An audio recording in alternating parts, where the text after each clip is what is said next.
Bonjour à tous, on se retrouve pour un nouvel événement. Aujourd'hui, le 150 se dispute à Longchamp sur un parcours de 2000 mètres. On a affaire à des 4 ans et plus. Ils sont 16 à s'affronter dans cette course qui s'annonce très ouverte. On a quand même quelque chose qu'on connaît bien, on va en parler dans quelques instants.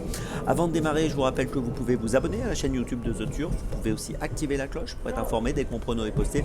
Et n'oubliez pas, le jeu responsable, c'est important, les mentions qui sont ici en bas.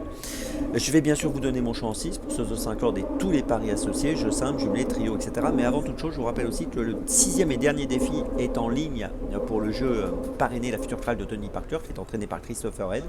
Donc allez-y, relevez le défi.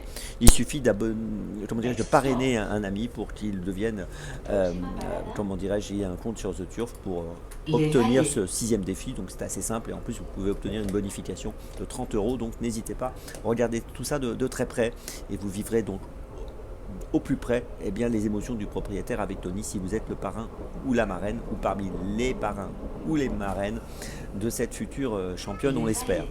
On poursuit donc pour le pronostic du jour. Écoutez, j'ai retenu en tête le numéro 3 Bevan, c'est un cheval qu'on connaît bien qui vient de finir deuxième à Bordeaux dans le handicap de Bordeaux sur 1900 mètres. La performance était bonne.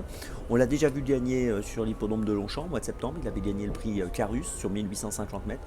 L'entourage est confiant. Moi je pense que même avec 59,5 kg ici, il me semble très compétitif, donc j'y vais, je le place en tête. En deuxième position, j'ai retenu le numéro 7, Mister Cassiopée, c'est un cheval qu'on connaît bien. Il a couru lui aussi à Bordeaux l'autre jour, le 22 avril, il a fini 5e, donc quand mon favori Bevan est 2e, donc c'est la ligne.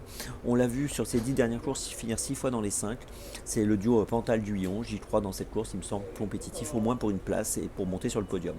En troisième position, j'ai retenu le 8, Koshenko. Alors la Koshenko, c'est l'expérience, il a couru à maintes reprises à ce niveau de compétition. L'autre jour, il a fini 10e à Deauville le 9 avril sur 1900 mètres PSF, ça s'est pas très bien passé.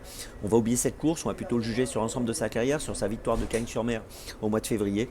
Il a déjà bien fait à Longchamp, on le garde. En quatrième position, j'ai retenu le 15 Hollywood Africans, qui est raccourci de 2400 mètres à 2000 mètres, qui vient de gagner à Saint-Cloud. C'est un outsider amusant en bas de tableau, qui peut afficher une petite cote spéculative. On peut s'en méfier pour une 3, 4 ou 5e place. En cinquième position, j'ai retenu le 4 d'Almadi. C'est son premier handicap, il a couru que 3 fois. Cheval qui a peu d'expérience, c'est l'entraînement de Francis Graffard. Il sera monté par Stéphane Pasquier. J'ai hésité, mais je l'ai gardé en me disant qu'il a été absent entre le mois d'août et le mois de mars 2024. Il vient de faire une rentrée dernièrement 5e à Lyon-Paris, correct. Je pense qu'il peut peut-être bien faire d'emblée à ce niveau.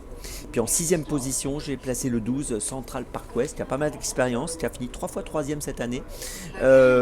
Qui est un peu rallongé sur 2000 mètres aujourd'hui, mais il a déjà bien couru sur 1900 mètres. Je pense que là aussi, pour une place, on doit le garder dans cette course.